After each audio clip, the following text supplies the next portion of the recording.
Well, that's what I tell people. Yeah. I love associations because my first association was the National Basketball Right. Association, and that gave me street cred, right? And Uh-huh. so, if you think about any association that really wants to drive membership and get their members excited, here's the clue. You got to create some street cred. I could talk to any athlete in the world, especially basketball, and I can say I played in the NBA. They'll look at me and say, "Man, you did?"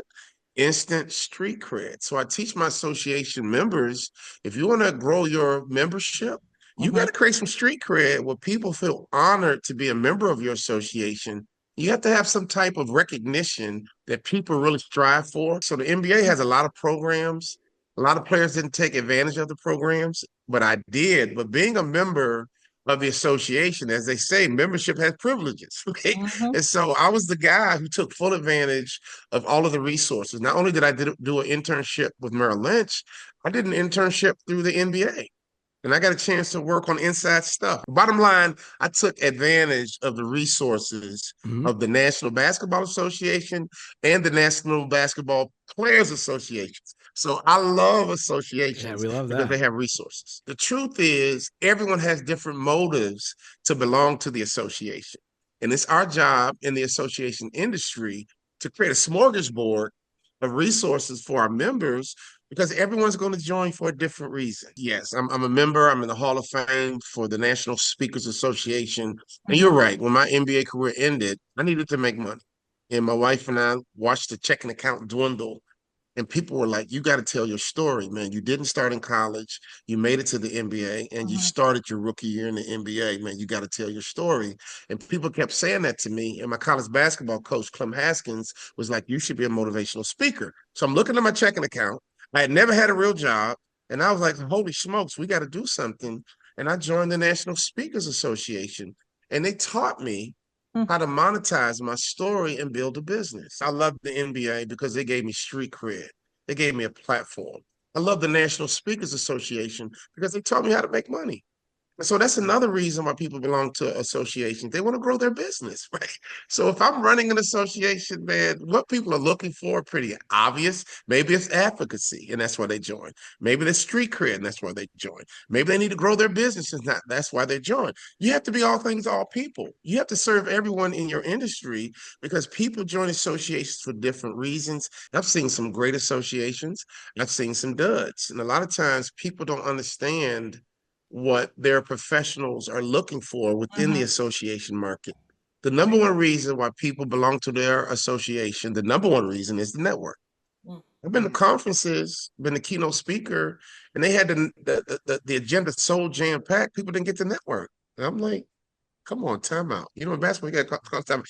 If the number Yeah. one reason for people to join associations is the network, you need to create as many opportunities as possible for your 1,000 members, 10,000 members, 100,000 members to network at the conference because that's the number one reason why people go to a conference. I mean, that is a great chance to build momentum. In Mhm. many cases, that's the only chance to build real momentum. So the worst thing you can do is have a dud annual conference because people leave and they're like, how's the conference? It's okay. I don't know if it was worth the expense. Mhm. People are always thinking that. I don't know if it was worth the expense. What should happen, they leave the conference and say, oh my God, it was unbelievable. It was amazing. I met so many amazing people. I learned so much cool stuff. Man, I don't even know. I don't know what to attack first. That's how I felt when I left the National Speakers Association's annual conference. Think about it. It's an association of speakers. So every main platform, every keynote was unbelievable. Yeah. So example, just recently, I was at a conference, I was a speaker, and I noticed that they had a whole vendor show set up and they had a luncheon. Okay. The agenda set for the members to go through the vendor show. After they do the vendor show, grab some food, and then go into the lunchroom and eat because the speaker's next. Well, what happened since it was not set up well, it was not orchestrated well, people went in, grabbed their food, and went right in and sit down and never visit the vendors. I was like, okay, next year you'll have no vendors because they didn't usher the audience in such a way that the vendors got some play, right? And so I was like, this is a freaking turnover in basketball Oh. terms. This is Yeah. a turnover. It's a This turnover. is this is a turnover, right? So little subtle things. All they had to do was close one door Yeah. to the lunchroom, not serve the food, right away.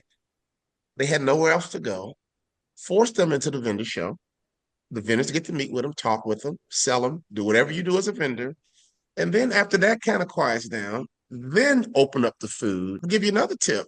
I've had associations call me and say, man, Walter, man, I want you to close. I want you to be the closing keynote speaker, man. I want you to close this conference with a bang. You are a big part of my budget. And I said, well, if I'm a big part of your budget, don't have me close. Have me open. Mhm. Well, Walter, I want to close with a bang. Well, here's what happens. People start leaving conferences early, especially if your other speakers, if the other speakers suck before me, nobody's going to have an expectation at the end the speaker's going to be great. And let me start your conference with the bang, and you'll have momentum over the whole conference. I've tried so many times to encourage a meeting planner who has a challenging budget. Let me open. And as soon as it's over, they look at me like I should have had you open. The goal is to be an expert, right? Mm-hmm. And being an expert takes time. Yep. And most of our biggest lessons are the ones we pay for, right? The mistakes we make. But with that being said, to me, simple wisdom says, you know what? Let me save myself some time and let me protect myself from mistakes by asking experts their advice. I was just with the client this week in Minneapolis, and he was telling me that one of his CFOs was struggling. And he was like, I don't know if he's going to cut the mustard. And I said, well, does he have the ability? He goes, yeah, I do. I think he has the ability. I said, why don't you get him connected to an association? He just tilts his head. I said, there's an association for everything. You tell me that he has the ability, but you don't think he can cut the mustard because you can't support him. Mm. Why don't you get him active in the association for financial advisors or CFOs or controllers? Get him going into the association market because maybe he can find some mentors, Mm-hmm. right? Maybe he can go to us. And he was like, wow, great idea. You know how affordable that is for you to send him to an association, then to fire him and have to do a national search for a new CFO who may or may not be a good fit. You tell me he has the ability. On one hand, he's struggling. Get him some support. And there's no better way to support your CFO who's struggling than to find him the perfect association that serves CFOs. Man, there's nothing like hanging out with people who do exactly what you do. Yeah. When I grew up in Chicago, Jake, it was hard to go and get a good workout as a basketball player when you're in the NBA. You couldn't go play with your high school friends anymore and get a good workout. Couldn't even play with my college buddies and get a good workout. So in Chicago, there was a gym. It was called Moody Bible Institute. Mm-hmm. And all the NBA players would go there in the off season and we would lock the door.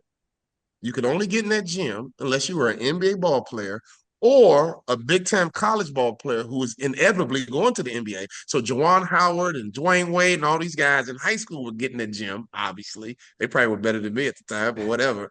But the goal was to get this group of professional athletes in one room together so that we can increase value to each other because iron sharpens iron. That's what association should be. With all these different associations, there's nothing like being in a room full of 1,000 people that do exactly what you do. So associations is an opportunity to get a ballroom. I don't care if it's a chapter, state association. If you get 100 people in a room that are just alike doing the same thing, that's magical, right? So if you really think about associations, man, everyone should be very active and engaged in any association that serves their industry. And that's what association should be. Because right now, people are struggling. Mm-hmm. A lot of people are struggling just to make payroll, just to stay in business. If you think about small businesses, 80% of small businesses go out of business in 10 years. So we need our associations to be vibrant and impactful and supportive and rewarding. Trust me, members will come when they see the value. That should go for engineers, accountants, whoever you are, doctors, dentists. I once spoke for the Wild Bird Feeders Association. No.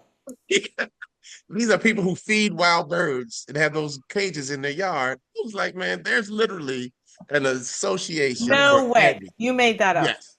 No, no, no. Wild bird feeders. And because of it, Gretchen, what I didn't know that the ag industry supports wild bird feeders. And to this day, I speak at tons of ag events because they heard me speak at the wild bird feeders. And honestly, that was that moment in my career as a speaker to make it obvious to me. There's literally an association for everything. And all Okay. you have to do is find it. And in order to do that, you have to have a vision. Without a vision, people perish, but without a vision, organizations perish. And to me, that vision should be to become the number one resource for professionals that you serve.